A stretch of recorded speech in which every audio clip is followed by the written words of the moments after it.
Hey there, and welcome. Today, we're going to dive into something really practical: how to have easy and, more importantly, meaningful conversations in Mandarin. The goal here isn't just about memorizing phrases, it's about building up that real confidence you need to actually connect with people. So, here's our game plan for today. We're going to walk through 5 very clear steps. It's a journey that will take you right from that first hello all the way to a smooth and confident see you later. This is your roadmap.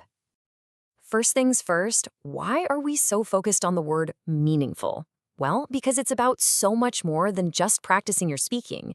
See, when you're in a real engaging conversation, you become emotionally invested. And that connection, it's like a supercharger for your brain's ability to learn and remember the language. This quote right here really just nails it. A conversation you actually remember helps you remember the language you used. It's a fantastic way to make progress because the words get linked to a real person, a real feeling, and a real moment. And here it is. This is the simple 5-step framework we're going to master today. Each step builds right on top of the last one, which helps create a really natural flow. If you can get these 5 steps down, you'll have the structure you need for pretty much any conversation you'll have. All right, let's jump right into step 1.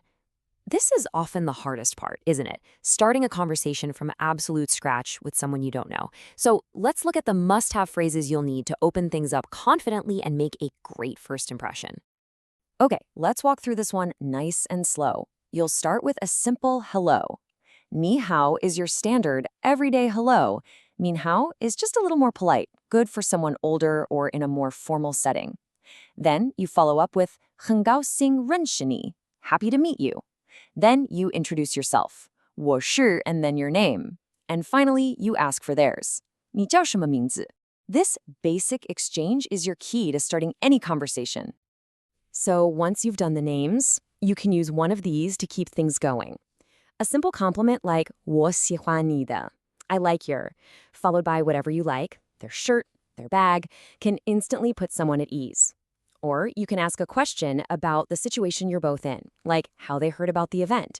These are super simple ways to open the door to a much longer chat. And now for step 2, asking questions. This right here is the true heart of any good conversation, because the kind of question you ask has the power to totally change the direction and the depth of your talk. It's really helpful to think about questions in 2 main categories. First, you have your back pocket questions. These are like your safety net. They're simple, reliable questions you can pull out if the conversation starts to die down. Then you have open-ended questions. These are the ones that build bridges to a real connection, because they invite people to share stories and opinions. So let's look at a few of these classic back pocket questions. You have 你是哪国人? Which country are you from? Or 你做什么工作? What do you do for work? These are standard, they're predictable, and they're just incredibly useful to have ready to go in case you need to keep the ball rolling. Okay, now for the magic of open-ended questions. See, what you're looking at here aren't just single questions. They are flexible formulas. You can ask, what do you think of this restaurant, this book, this city? Or when was the last time you went on vacation or saw a good movie? All you have to do is fill in the blank, and you can create an endless supply of really interesting questions. Okay, so you've asked a brilliant open-ended question, and they've given you a really interesting answer. What's next? Well, that brings us to step 3, following up. This is how you prove you're not just running through a script. It shows you're actually listening and you're curious to know more. I just love this metaphor. Your first question lights a little spark, but it's your follow-up questions that gently fan that spark into a warm, glowing fire. They encourage the other person to keep going, to tell you more, and they make them feel like they're truly being heard. Now, this phrase right here, this is such a powerful tool. 你的什么是什么样的? It literally means, what is your like? And it is a direct invitation for them to give you a more detailed description. So if they mention their hometown, you can immediately ask, what's your hometown like? It's a key that unlocks much deeper stories. And here are a few more specific tools for your toolkit. If someone's in the middle of a story, you can keep them going with a simple "Holaina," and then what happened? And if you feel like you're talking too much about work, you can smoothly pivot by asking what they like to do when they're not working. This shows you're interested in them as a person, not just as their job title. Now, this next point is absolutely crucial. A great conversation has to be a two-way street. If you do nothing but ask questions, it starts to feel less like a friendly chat and more like an interrogation. And that brings us to step 4. You have to share your story too. This quote really says it all, doesn't it? It's all about balance. After they answer one of your questions, it's your turn. Offer your own opinion, share a related experience you've had, or even just agree with them. This is what makes it a real, genuine exchange. And here are some very simple, very direct ways to do that. You can agree by saying, 我也这么觉得. I think so too. Or you can share a similar preference. 我也喜欢. I also like. These phrases are your go-to tools for contributing your part to the conversation and making it feel nice and balanced.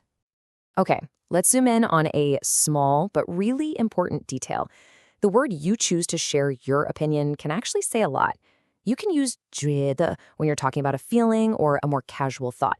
It's kind of like saying I feel, but you'd use 认为 for a more definite, thought-out opinion. It's closer to I believe or I think. It's a subtle difference, but it can make you sound much more fluent. And here we are, at our final step. Every great conversation eventually has to end, and learning how to make a graceful exit is just as important as knowing how to start one. It leaves a wonderful, positive impression and, ideally, opens the door for you to connect again in the future. We can break the whole process down into 3 really simple actions. First, maybe suggest meeting up again. Second, get their contact information. And third, say a warm and positive goodbye.